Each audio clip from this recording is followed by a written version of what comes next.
नमस्कार दोस्तों, welcome back to Current Express. I hope आप सब सही होंगे और जहां भी होंगे हमें तो याद रहेंगे। चलिए स्टार्ट करते हैं another coup attempt in Africa.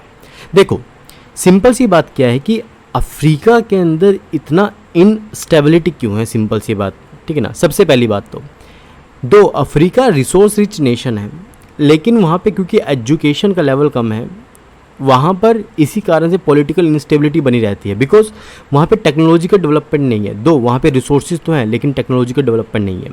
तो इसी कारण से क्या है कि जो अफ्रीका है टेक्नोलॉजी के लिए बाहर डिपेंड करता है। सिंपल सी बात, ठीक है ना। अब क्या हो रहा है कि आपने देखा होगा लगातार कू हो रही है। सिंपल सी बात, अगर मैं बात करूँ 2020 के अंदर माली के अंदर कू होता है, 2021 के अंदर शायद के अंदर कू होता है। सिंपल सी बात, ठीक है ना। एंड 2021 के अंदर गिनिया के अंदर कू होता है, एंड उसके बाद 2022 में बुर्किना फासो में, एंड 2023 अभी रिसेंटली जुलाई में होता है नाइजर में। और अभी रिसेंटली क्या हुआ है कि इसी वेडनेसडे को, इसी वीक के वेडनेसडे को गैबन, अगर मैं गैबन की बात करूँ तो अफ्रीका का ये क्या है कि वेस्ट कोस्ट पर जो है बेसिक बात, ठीक है ना, क्या है, एक देश है गैबन है। इसकी जो कैपिटल है उसका नाम क्या है, लिब्रेविल। ये आपको याद रखना है। सिंपल सी बात, ठीक है ना। और अगर मैं किसकी बात करूँ, सिंपल सी बात, गैबन की बात करूँ तो गैबन को सराउंड करके रखता है इक्वेटोरियल गिनिया, कैमरून एंड कोंगोस, ठीक है ना।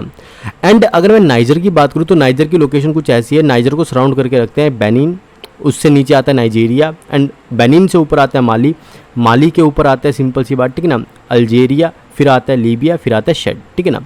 तो ये सब देश किसको सराउंड करके रखते हैं, नाइजर को सराउंड करके रखते हैं, ठीक है ना। अब बेसिक सी बात क्या है कि अफ्रीका के अंदर इनस्टेबिलिटी का कारण क्या है। सबसे पहला कारण है तो वहाँ पे रिसोर्सेज का होना, ठीक है ना।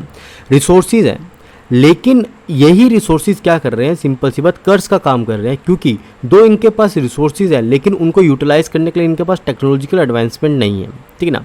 इनके पास पॉपुलेशन है, लेकिन इनके पास एजुकेशन नहीं है देने को उनको, ठीक है ना। तो इसी कारण से अफ्रीका का एडवांसमेंट नहीं हो पा रहा है। और वहाँ पर वही चीज़ चल रही है कि हथियारों के बेस पर जिसके पास ज़्यादा पावर रहेगी, सिंपल सी बात, तो वो क्या रहेगा, शासन में रहेगा। और इसी कारण से क्या है कि वहाँ पर डेवलपमेंट भी नहीं हो पा रहा है। एक तरह की ये साइकिल सी बन चुकी है, सिंपल सी बात, अफ्रीका के अंदर, ठीक है ना।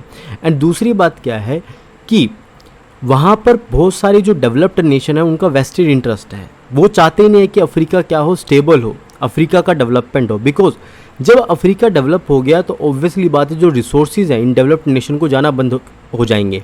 एंड एक और बात है, रशिया और चाइना भी नहीं चाहते कि अफ्रीका के अंदर क्या स्टेबिलिटी पैदा हो।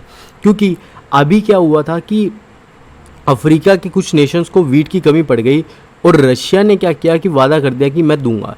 तो ये अपना सॉफ्ट पावर बढ़ाने के लिए इसलिए नहीं चाहते कि क्या हो, अफ्रीका का डेवलपमेंट हो। तो इन कू के पीछे या तो यूएसए का हाथ, या तो रशिया का हाथ, या फिर बहुत सारे नेशंस का हाथ होता है जो कि चाहते नहीं है कि अफ्रीका स्टेबल हो। सिंपल सी बात। लेकिन इंडिया का स्टैंड हमेशा ये रहा है कि हमेशा डेमोक्रेसी फर्स्ट, ठीक है ना।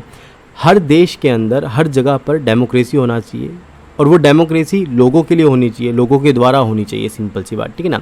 सो ये जो कू हो रहे हैं, सिंपल सी बात, ये एजुकेशन की कमी से, रिसोर्स को यूटिलाइजेशन की कमी से, एंड रिसोर्स का अनइक्विटेबल डिस्ट्रीब्यूशन की वजह से ये कू हो रहे हैं। सिंपल सी बात ये है। और कुछ जो फॉरेन ताकतें हैं वो भी इनके पीछे हैं।